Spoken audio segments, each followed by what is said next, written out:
In the winter season, around December 25th, the people celebrated the winter solstice. And so the winter solstice would come about somewhere from December 21st all the way to around January 6th or so. And so the people of the north would celebrate different holidays, have different occasions based upon the winter solstice. In the wintertime, there is a period where there is no light.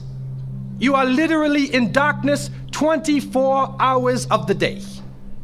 And this stretches for a period of time. Now, could you imagine if you're living in Alaska or living in Canada or living in Norway and you don't have central heating and the cold is outside, it's darkness around you. People are dying from disease.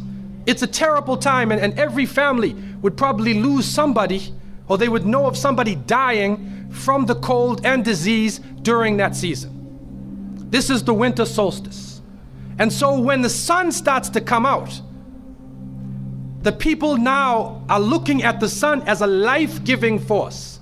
And so during that time, a number of ceremonies were held in northern countries. In the far north was the Feast of the 12 Nights, which stretched from December 25th to January 6th. Also in ancient Greece, there was the Bacchanalia, which was held for their god Bacchus, the god of wine and sport and play. The Romans had the Saturnalia for their god Saturn, their main sun god Saturn. And so you find during these times that the people held ceremonies in the north. They would burn bonfires. The light was important, the fire, because the fire represents the light, the life-giving force for those who worship nature. Also in the north, they recognized that there was one tree that despite the cold would still remain alive, the evergreen tree, the fir tree.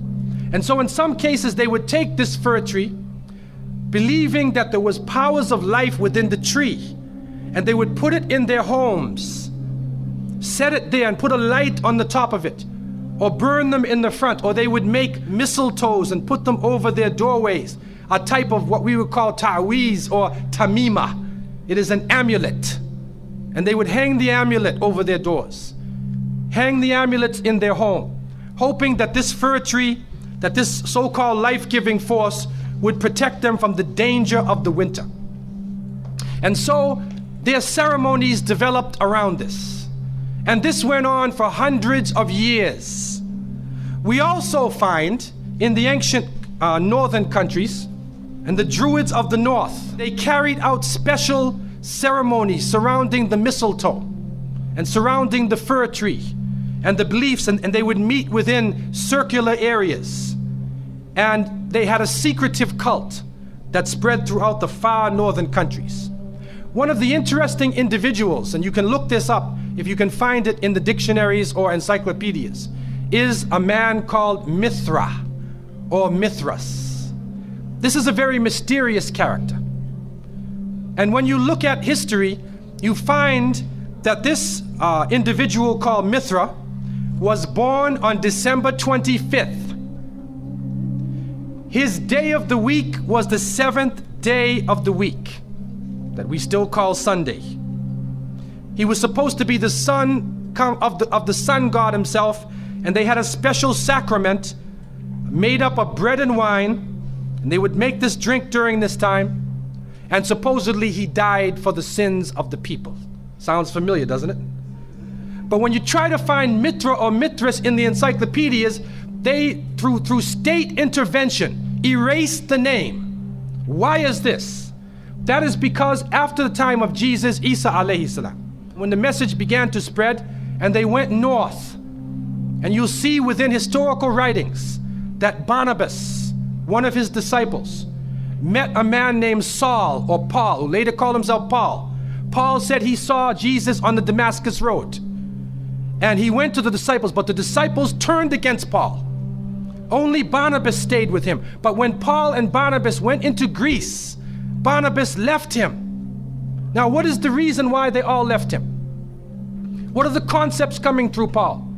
Many people say, well, they left him because he was Saul before and he used to torture the early followers of Isa alayhi salam. But also you can see, and if you look at present day Christianity, that most of the concepts of the Trinity, of the blood sacrifice, the original sin, and most of the concepts which relate to more than one God are coming through Paul. The preachers are quoting Paul sometime more than Jesus during their sermons. And so Barnabas left Paul.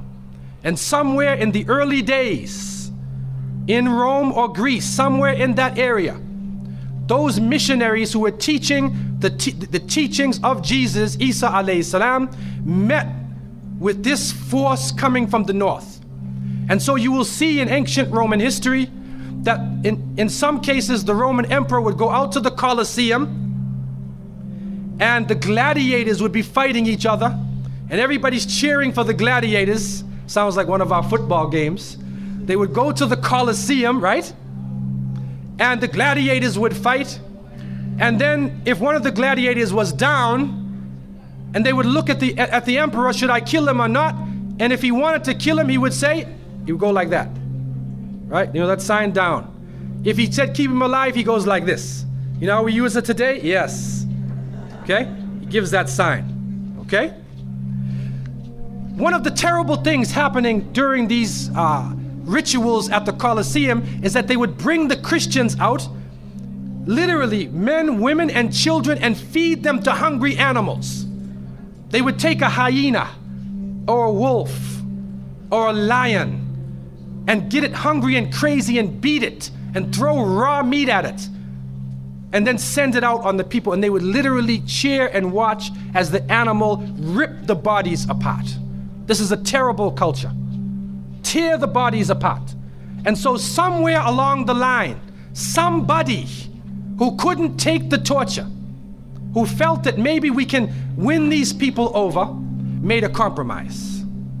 And you start to see changes going on from the early part of the Christian era in Southern Europe, where the major ceremonies held by the nature worshiping people are combined with Christian names and Christian ceremonies, and therefore what comes forth to us is a mixture with the two streams coming together, where you get a monotheistic name or a monotheistic character with a pagan ceremony. And so the mixture of this together is what is giving us the present day holidays that we see. Number one, we understand that Isa alayhi salam, according to the different reports of the different scholars in many religions, he was not born in the cold weather. History shows us that he was born during the warm weather. Even in the Christian traditions, they have the belief that the shepherds were tending their flocks outside. And in Palestine, you cannot keep your flocks outside. In the wintertime, in the evening, you bring them in because it's cool at night. And so it was the warm weather. It was also the time of the taxes in the north. In the story coming in the Quran, when we see the mention in chapter 19 in verses 24 to 25, and we see the mention of the story of Mary, because it is the belief of the Muslims that Maryam, may Allah be pleased with her, was a virgin, and she had dedicated her life to the worship of one God, prayer and fasting, and by the power of Allah, that the Creator breathed His Spirit into her, and she conceived Jesus. He said, be, and it is. She conceived Jesus, Isa alayhi salam, without a father, without a man. That is a belief of Islam. It is also a belief that when she felt the pain of the pregnancy, that the angel came to her and told her to go outside of the city. She went outside of the city to a remote area, and there she found a palm tree, and she found water. And it was speaking about rutub, janniya. It was speaking about a type of rutub, or a type of dates. And those who know, who have lived in the desert area, know that when the dates become ripe, when you start to see the color of the dates change, because dates are not brown, you know. Dates are originally red and they're yellow, they're other colors, but they turn the brown. It's at the height of the heat that the dates become ripe. And so it's at that time that she gave birth to Isa alayhi salam. So from different points of view, different historical points of view and different religions, we understand that Isa alayhi salam was not born during the winter season. He was born in the warm weather. So who was it that was born in the winter season? What is that? Who is that character now? Let us become detectives and try to find out the answer to this problem. Number one, you have to understand this concept of Saturn, the concept of Bacchus. When they are portrayed by the different artists who drew pictures of them or the sculptures, they're usually portrayed as a heavy-set man with a white beard. And when in the Sistine Chapel, Michelangelo drew his picture, you could see the long flowing beard, and there are actually pictures of this man on a sled being drawn by snakes with wings. Snakes with wings. Snakes do not normally fly. But in this case, the snakes have wings, and the heavy-set man is on his sled being drawn by these flying animals. Sound familiar to you now, doesn't it? He's being drawn by the flying animals. He's performing miracles. He's coming out on December 25th, which is not the birthday of Isa alayhi salam, has nothing to do with Christianity. It is the time of the Bacchanalia and the Saturnalia, and he is representing riotous fun, drunken revelry. And so what happens on Christmas, the Christmas season, especially in America, people today are not even thinking about Isa alayhi salam. They're not even thinking about Jesus. They're looking how they can get drunk. On Christmas, what is going on? In the Caribbean and many parts, if they offer you a Christmas pudding or Christmas pie or Christmas drink, watch out. Because it's probably laced with rum or wine. That's the spirit of the season. Now, this riotous occasion that was going on went so far that the Christian church banned it. And the Church of England, according to historical sources, actually banned it all the way to 1647. It was prohibited in England to celebrate Christmas because they saw Christmas as being a pagan holiday. This is an official position taken by the Christian church, the Church of England, who were known at that time as Puritans. What happened was an individual was superimposed. A name was superimposed. We hear about the name of Saint Nicholas. Saint Nicholas. Now, Saint Nicholas himself is actually coming from the ancient writings of Beowulf. And in these writings, which are done in the Scandinavian region, we find the name Nick or Nickel or Nicker. He was known as a demon, the demon of the north. He was known as the evil spirit of the north, the name of Odin, the evil principle. And so in Germany and in many of the northern countries, the people actually looked upon this so-called Saint Nick as being an evil force, and they would tell their children in the wintertime, don't go outside, because if you do, Nicholas will come along, Nickel will come along, he'll capture you, put you in his bag, and take you away. And so they used it as a negative concept.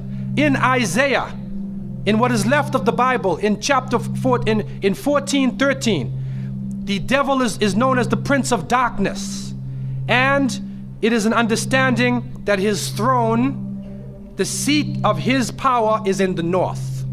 Somewhere in the north is the seat of power of this evil. And so the Germans also, when they depicted this Nicholas, or this Pelsnickel, as they would say, Pelsnickel in German, it means a furry devil. When they depicted him, they depicted him as a man with red fur. He had red fur coat, and his base was in the north, and he was the essence of evil. And the Church of England till 1647 took the position that this celebration could not go on. So what we are actually seeing is that the Christmas occasion was actually the time of evil. It was the time of the belief in the Saturnalia and the Bacchanalia. And because of this, they shifted the occasion to New Year's Eve. They shifted all of their feelings and their merriment and their evil to New Year's Eve. Now, before we go to that, looking back at Christmas, what is happening now in Christmas season? I don't know what goes on in Miami, but in the northern cities, on Christmas occasion, they put lights around and Santa Claus parades. Do you have a Santa Claus parade here? They have Santa Claus parades, and St. Nicholas is outside and he's in the streets and everybody's talking about St. Nicholas, and the poor children are taught that St. Nicholas is going to come down your chimney. Most people don't have chimneys in Miami anyway, but a 350-pound man is going to come down your chimney and bring you presents and keep his clothes white and red, and he go to all of the homes in the area and put presents in your stockings and put presents under your tree, and then fly back out into space. And the poor father who sweat and toiled all year to get you the presents gets no credit for the present given to the child. St. Nicholas comes down the chimney, gives you this present, flies off into the night. And many of us were raised thinking, believing in this. Some of us would sneak into the night and look and see our father putting the present under the tree. We knew what he was doing anyway. But you went along with it, and the people say, well, you know, it's Christmas. Don't you like to have fun? You want to stop the children from having fun? What kind of people are you? But what are you teaching the children? You are using the name of Jesus, using the name of Isa alayhi salam, and you are using a figure who historically is the devil. The devil himself, wal-iyadhu billah. They are using his figure, and he has now taken over the Christmas season. Christmas now to most people means materialism. You have to buy presents for your cousins and your friends, and you got to buy about 34 presents. And you find that most American people are in debt for 6 months after Christmas. Now, where is Jesus? You get drunk, you fight, you lose all your money, the stores raise their prices. Isa alayhi salam is described as a very humble person. Most of the time he didn't wear shoes, only 1 or 2 changes of clothing. A very simple person, eating very simple food, fasting most of the time. You see what is going on? There are 2 streams now, a stream of polytheism, a stream of monotheism, and now the polytheism, the materialism, is overtaking the monotheism and standing in the way and taking over our society. And some foolish Muslims coming along from outside of in their country say, well, I just want to be an American. I want a tree too. So I said, one of the brothers said he had a Christmas tree in his house. He came for, I said, brother, do you know what the tree stands for? He said, no. Okay, I'll get a palm tree with dates. I'll make it halal, a halal Christmas tree. But brother, you have to understand what it means. You have to understand what it means. Number one, the Prophet ﷺ, when he spoke about, he talked about ar-ruqya, wa tama'im, wa tiwala. He said all of these things are shirk. That if you hang amulets thinking that this ta'weez or this amulet is going to protect you from something, then you are actually giving power to the creation of Allah and taking it away from the Creator. If you think that by making some spells, going to a magician and asking them to put a spell on someone, you want to get married, so you go to the Sahir and say, put a spell on Ali, I want to marry him. Put a spell on Zainab. What kind of marriage are you going to have if you go to the magician? And so the Prophet, peace be upon him, named all of these things, the superstitions, the amulets, all of these type of things are the other stream which goes away from monotheism, from the belief in one God, and takes you into another religion.